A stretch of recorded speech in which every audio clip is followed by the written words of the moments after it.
Bien, vamos a hablar de la toxicidad sistémica por anestésicos locales. ¿Quién ha tenido un caso de toxicidad sistémica por anestésicos locales?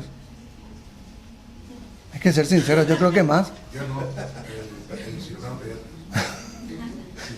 Muy buena acotación, muy buena acotación. Perfecto. Gracias, Mario, por invitarme, gracias a la organización y bueno, pues vamos a empezar. Yo soy Santiago Denis, trabajo ahora en el Hospital Universitario Clínico San Carlos. Estuve en La Paz, en el Hospital La Paz, en anestesia pediátrica unos 2 años y medio.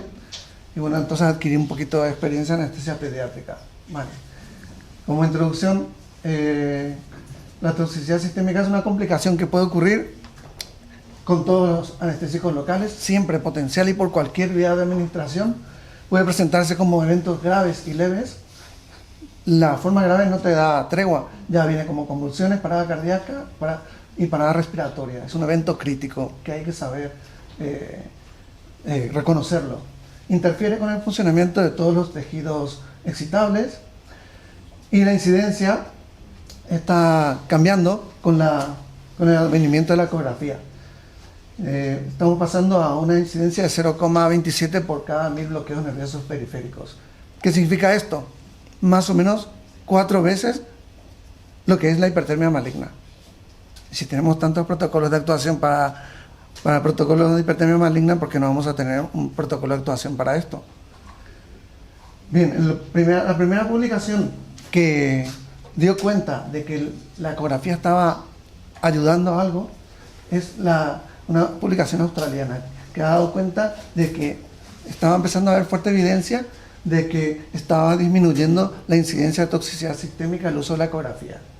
Y esto sobre casi 25.000 bloqueos nerviosos periféricos. Otra, sobre 80.600 bloqueos nerviosos periféricos, es esta en la que no vio ninguna parada cardíaca, vieron solamente 3 convulsiones y iba aumentando el número de personas que iban usando la ecografía de 48% cuando empezó a 90% cuando se terminó el estudio. Bien, y si analizas los casos, si ves los casos que hicieron convulsiones, usaron dosis altísimas, que ya no se usan. Con 10 mililitros o 7 mililitros ya tienes un bloqueo interescalénico. Vale. Bien, la aparición de técnicas regionales en planos faciales, las técnicas continuas con catéter, como estamos hablando aquí, y la anestesia tumescente en cirugía plástica, el uso de la lidocaína intravenosa perioperatoria, son todos casos que van a empezar a contribuir nuevamente a la ocurrencia y riesgo de toxicidad sistémica por anestésico local. Y lo que ha dicho usted, la mitad de los casos no han sido anestesiólogos los que administraron el anestésico local en la última revisión de toxicidad sistémica. Y la mortalidad varía según también la base de datos del 4 al 10%. Y otras, cada vez aparecen más bloqueos. Como tengamos gente como Mario que siga trabajando en esto, como el doctor Enrique Moreno, que nos siga enseñando, van a aparecer más bloqueos todavía. Bien. Y esto también es otra realidad. La lidocaína intravenosa se usa para estados dolorosos perioperatorios. Por lo tanto, debemos estar preparados para esto. Bien. Unas características particulares en pediatría es que la mielinización está incompleta y la conducción nerviosa en recién nacidos es la mitad de la del adulto. Menor tamaño de fibras, menor distancia entre los nódulos de Ramier, que solo necesitamos 3 para bloquear la conducción nerviosa. Y también las cubiertas perineurovasculares, que están poco adheridas a estructuras adyacentes, permiten una mejor difusión del anestésico local al tronco nervioso. El endoneuro es delgado, con lo cual hay menor latencia en niños y menor duración de acción de los anestésicos locales. Obviamente, tenemos que dosificar mejor. Esto es para ver un poco el bloqueo diferencial. Y el concepto de concentración bloqueante mínima es como sigue. Sabemos que a medida que aumentamos la concentración de la solución del anestésico local, mejoramos o disminuimos la latencia del bloqueo, pero también nos estamos acercando a concentraciones peligrosamente tóxicas, y más en niños. Así que para quedarnos, deberíamos quedarnos en unas concentraciones, en concentraciones analgésicas y anestésicas. Un ejemplo de esa concentración peligrosamente tóxica es la bupivacaína 0,75, que está proscrita en embarazadas por caso de parada cardíaca mortal a nivel epidural. Estas serían unas concentraciones suficientemente anestésicas en niños. No necesitaríamos. Y para concentrar y suficientemente analgésicas serían la mitad. Bien. La anestesia general, la anestesia regional realizada bajo anestesia general puede atenuar la neurotoxicidad y enmascarar una cardiotoxicidad. Además, los efectos deletéreos de los anestésicos locales sobre el sistema cardiovascular puede ser bien por efecto directo o secundario a la toxicidad cerebral. Unas convulsiones no tratadas, no detectadas, inadecuada ventilación, mayor hipoxia y acidosis, un binomio mortal para la toxicidad sistémica de anestésicos locales, aumenta la posibilidad de aumentar la concentración de anestésico local plasmático libre.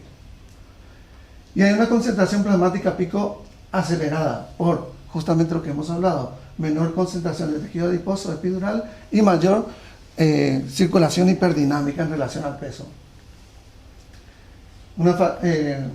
Un toque rápido de la farmacología de los anestésicos locales. Sabemos que los anestésicos locales tienen un nitrógeno amínico que le ofrece la capacidad de ser hidrófila a la molécula, pero también tienen una parte aromática que le ofrecen la posibilidad de ser lipófila. La molécula del anestésico local es anfipática, tanto hidrófila como lipófila. Bien, la parte lipófila, a mayor liposolubilidad, sabemos que tiene el anestésico local mayor potencia, también mayor latencia para su inicio de acción, pero también mayor toxicidad. La cadena que une a ambos puede ser un éster metabolizado por colinestasa plasmática o una amida metabolizado por oxidación hepática. También las amidas son más estables, moléculas más estables, y tienen menor potencial alergénico. Bien. La molécula base, tal como está, es más apolar, es la que cruza la membrana lipídica, y el anestésico local es importante, tiene que cruzar para ejercer su acción. Tiene la capacidad de aceptar un protón, protonarse y cargarse. Esa molécula protonada es más polar, es hidrosoluble y es la que es activa en la subunidad alfa del canal de sodio dependiente de voltaje. Al encontrarse en el medio intracelular más ácido, pues eso ocurre fácilmente. Pero tiene que pasar. La concentración de el pH al cual ambas formas químicas de la molécula del anestésico local son iguales a 1, eso es el pKa. Y es el DNI o la cédula de identidad que identifica a cada fármaco en particular. Solo depende de la temperatura. A menor temperatura, ese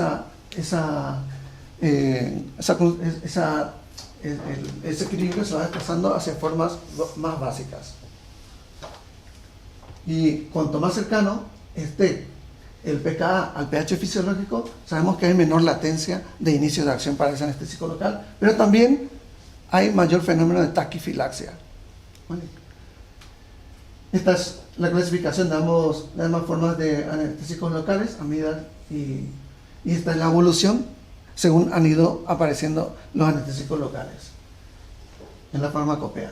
Bien, y estas son las características básicas farmacocinéticas y farmacodinámicas de los anestésicos locales más empleados en la clínica. Recordar que a mayor potencia, mayor cardiotoxicidad, y recordar que los enantiómeros levorrotatorios son más seguros desde el punto de vista de la cardiotoxicidad. En cuanto al mecanismo de la toxicidad sistémica por anestésicos locales, vemos que durante la anestesia regional la mayoría se dan casos tras inyección intravascular inadvertida, que con el uso de la ecografía ha ido ganando terreno la absorción sistémica desde el sitio de administración con posibilidad de niveles sanguíneos tóxicos. También la migración intravascular de un catéter o por absorción sistémica, sobre todo si usamos anestésicos locales que produzcan taquifilaxia, y cada vez necesitamos aumentar la dosis de la infusión continua. También se han dado casos tras aplicación tópica y por piel. Cualquier vía, las más frecuentes, la absorción sistémica y la inyección intravascular inadvertida, pues son formas de ocurrencia de toxicidad sistémica. Todos los anestésicos locales pueden causar toxicidad sistémica llegado a un cierto nivel plasmático, y se produce la toxicidad sistémica cuando el anestésico local, llegado a ciertos niveles, afectan canales de sodio cardíacos o de las neuronas talamocorticales del cerebro. Así vemos que a medida que van aumentando los niveles plasmáticos, pues estos empiezan a inhibir otros canales, y es lo que va a producir la enorme posibilidad sintomatológica de esta entidad.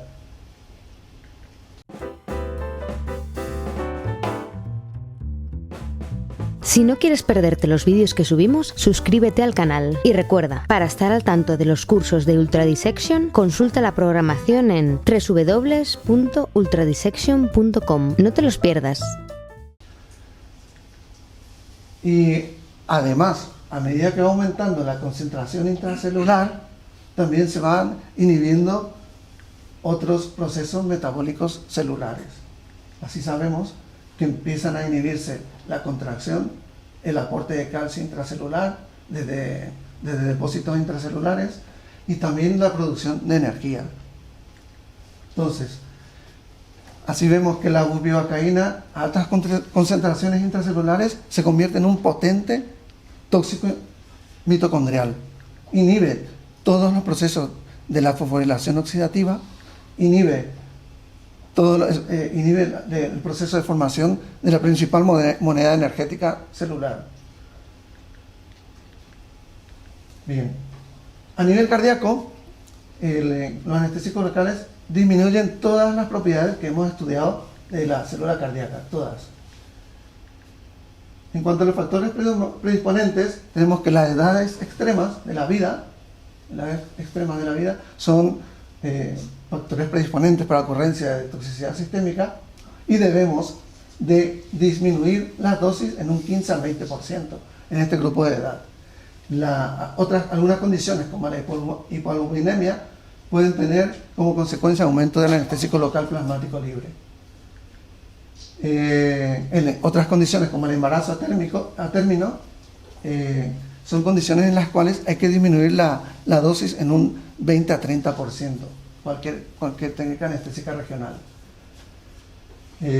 Algunas alteraciones metabólicas como la acidosis y la insuficiencia renal asociada. La cardiopatía, sobre todo si hay una insuficiencia cardíaca grave y una cardiopatía isquémica con trastorno de conducción, producen casos de toxicidad sistémica que pueden ser difíciles de reanimar.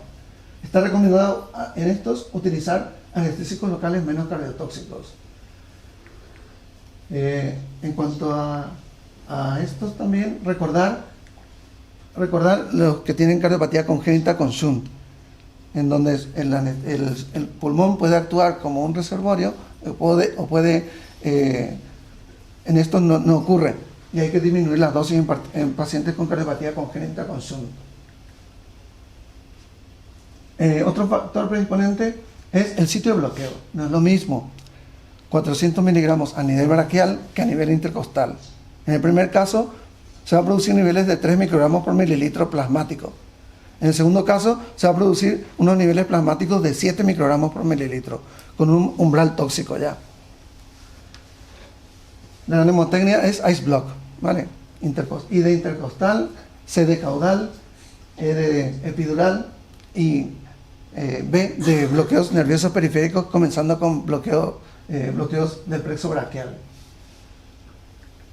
En todo caso, recordar que los anestésicos locales con adrenalina reducen la concentración plasmática pico que puede ser alcanzada.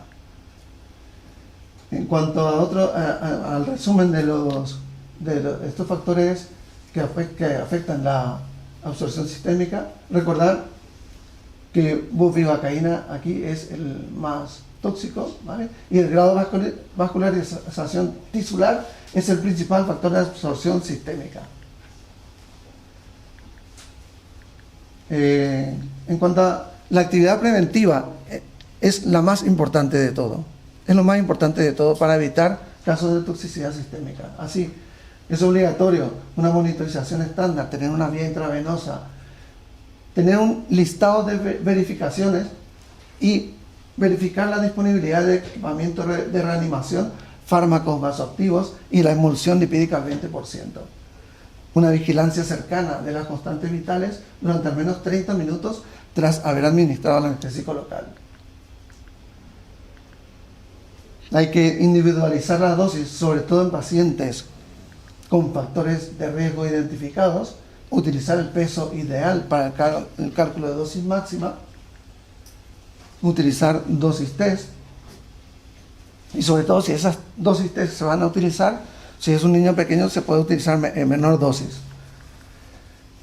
Hay las dosis máximas permisibles, recordar que se pueden usar como punto de referencia para decidir una dosis, pero no se basan en evidencia de calidad. No tienen en cuenta el sitio de administración, la técnica de administración, ni factores del paciente. Se puede dar toxicidad sistémica tras haber administrado dosis recomendadas, mientras que dosis que no han excedido esas dosis recomendadas, mientras que dosis que han excedido esos máximos se han administrado sin toxicidad.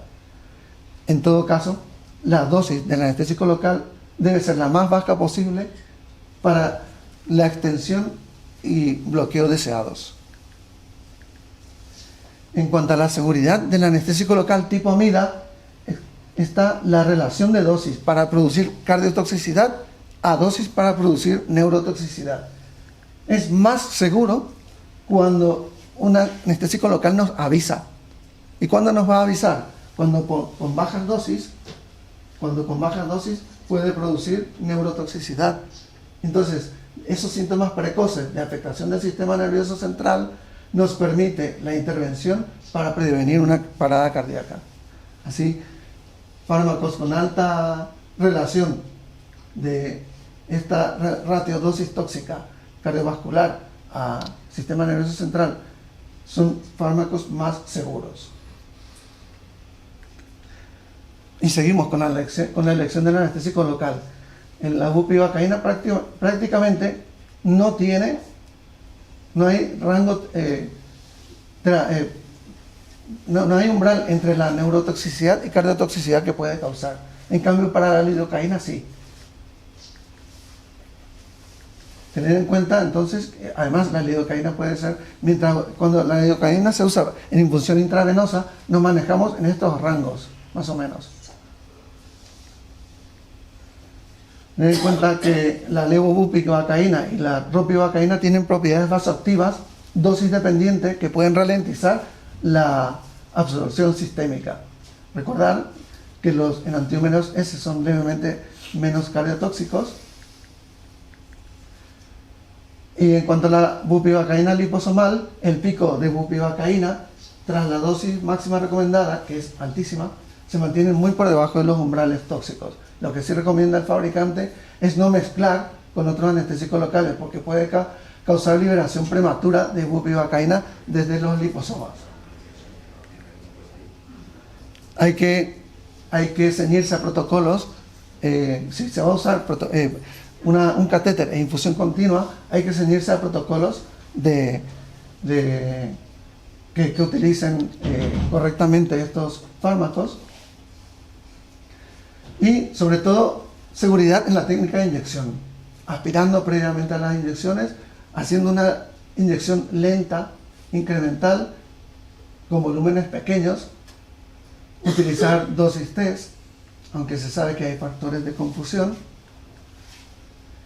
realizar técnicas ecoguiadas que disminuye el riesgo de toxicidad sistémica hasta en un 65%, comparada a la neuroestimulación sola.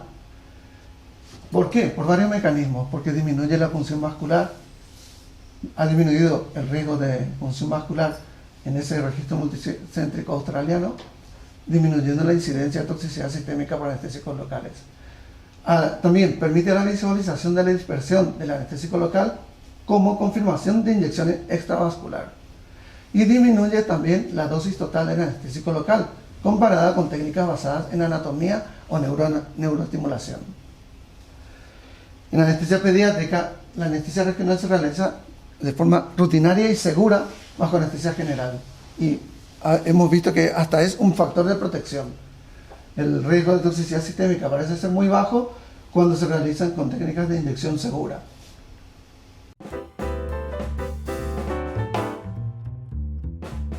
Si no quieres perderte los vídeos que subimos, suscríbete al canal. Y recuerda, para estar al tanto de los cursos de Ultra Dissection, consulta la programación en www.ultradissection.com. No te los pierdas. Vamos a la presentación clínica. La presentación clínica y la velocidad de progresión de los síntomas dependerán de la vía de administración, de la absorción sistémica, de la velocidad de aumento de la concentración plasmática y de las características específicas del anestésico local. Lo clásico es que primero se inhiben, según vaya aumentando la concentración plasmática, primero se inhiben vías amiolínicas y producen fenómenos excitatorios del sistema nervioso central, agitación psicomotriz, ¿cómo se llama? Lo de trastornos visuales, tinnitus, para luego inhibir convulsiones, y luego para luego inhibirse el sistema nervioso central con un coma y parada respiratoria, para luego excitarse el sistema cardiovascular con taquiarritmias, con fibrilación ventricular, para luego inhibirse totalmente el sistema cardiovascular con colapso circulatorio total.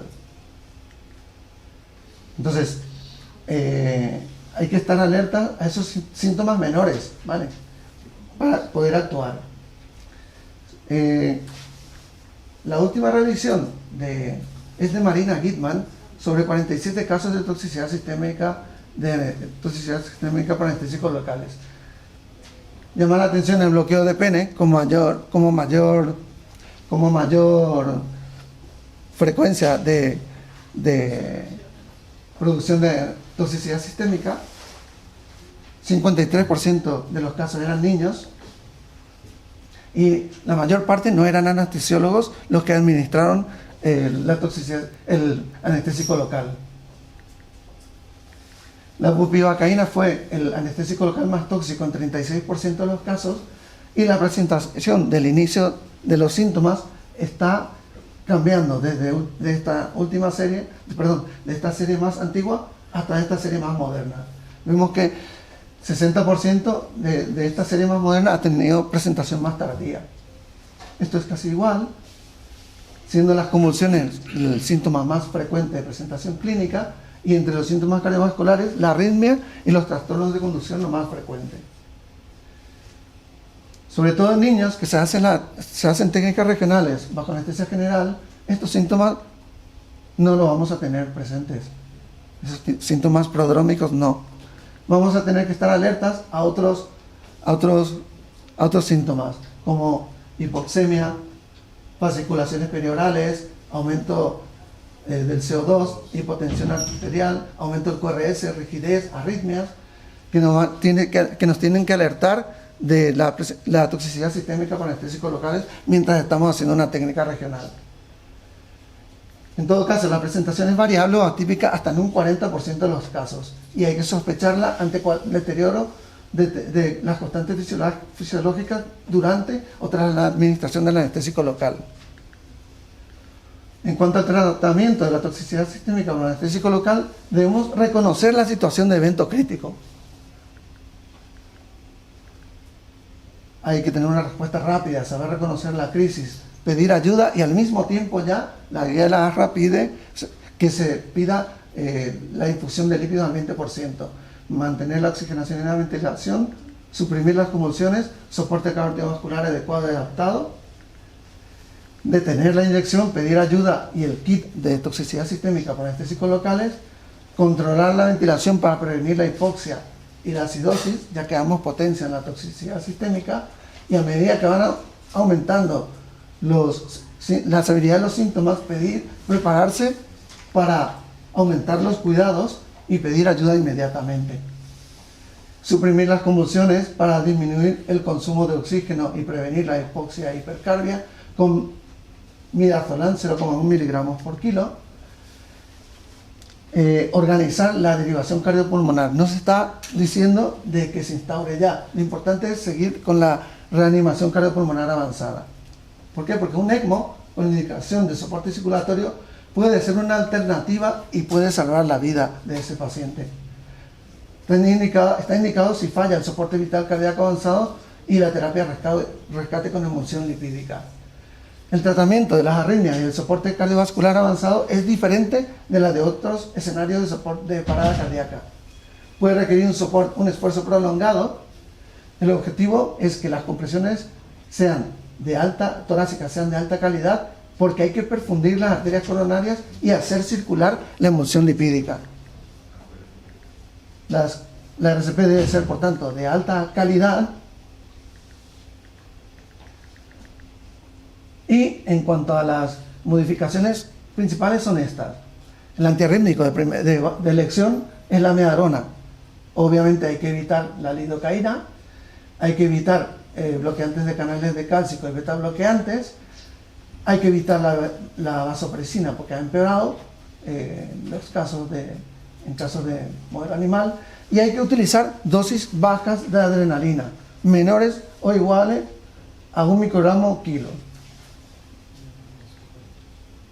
Y esta es básicamente un resumen de cómo se usa la infusión lipídica. Un bolo de 1,5 miligramos kilo en 2 minutos, para mayores de 70, 100 mililitros en 2 minutos, seguido de una infusión continua a 0,25 miligramos kilo minuto, para mayores de 70 kilos, 200 mililitros en 15 minutos, repetir el bolo para el colapso persistente, doblar la infusión continua a 0,5 miligramos kilo minuto para la hipotensión persistente, continuar la infusión al menos 10 minutos después de que la estabilidad hemodinámica se haya alcanzado, y la dosis máxima no exceder de 12 miligramos kilo durante los primeros 30 minutos. Hay que transferir luego al paciente a un área de monitoreo. En cuanto a la terapia de rescate con lípidos, el mecanismo de acción sería que hemos tenido la mala suerte de que los anestésicos locales han caído donde no debían y han producido su efecto tóxico. Entonces, pedimos la infusión lipídica, lo pasamos, y por efecto de que lo similar disuelve lo similar, los lípidos se llevan de los órganos donde produce toxicidad. Entonces, además los lípidos pueden tener un efecto sobre el mejoramiento de la producción energética y el mejoramiento del inotropismo de esa célula cardíaca. Además vemos que el mecanismo de redistribución del anestésico local hacia órganos reservorios como el músculo, o hacia órganos como el hígado, que lo van a poder metabolizar. Por tanto, la emulsión lipídica está recomendada para pacientes con toxicidad sistémica que tienen convulsiones o convulsiones inminentes o signos de toxicidad cardiovascular, junto con el soporte vital cardíaco avanzado. Tiene un nivel de recomendación 1 o 2 según el caso, y grado de evidencia C o D según los casos. Es efectiva para la reversión de la toxicidad cardíaca o neurológica, y se debe administrar simultáneamente como parte del soporte vital cardíaco avanzado. Lo que hay que saber es que hay que fotoprotegerla y su caducidad es de 2 años. Se ha utilizado en pacientes con que son alérgicos a soja y al huevo. Compensa utilizarse en pacientes con estas alergias. Esto es un resumen de la evidencia de la utilización de la emulsión lipídica. Y sus efectos adversos son muy pocos. Interferencia con prueba de laboratorio, casos de pancreatitis y trombosis venosa. Eso sí, esto puede ser grave. Deposición de grasa y coágulos sanguíneos en los circuitos de ECMO. Y también se ha utilizado en toxicidad asociada a otros fármacos lipofílicos. En todo caso, hay que tener un protocolo de actuación ante una posibilidad de toxicidad sistémica por anestésicos locales y un kit de toxicidad sistémica por anestésicos locales.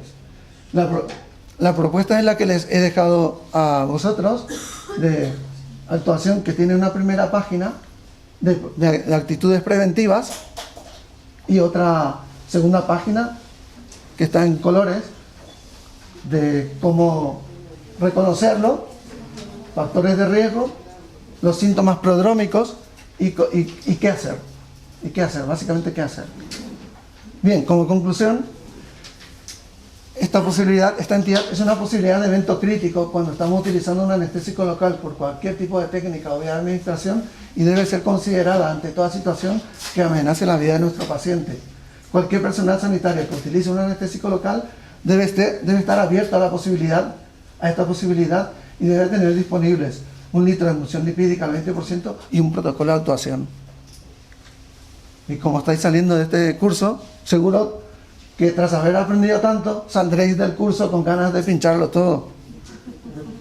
Pero sed cautos y actuad con seguridad. Muchas gracias.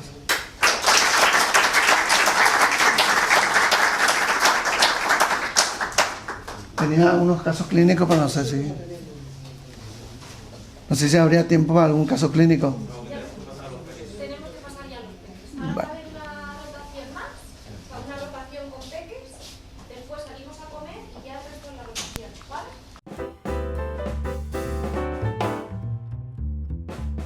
Si no quieres perderte los vídeos que subimos, suscríbete al canal. Y recuerda, para estar al tanto de los cursos de Ultra Dissection, consulta la programación en www.ultradissection.com. No te los pierdas.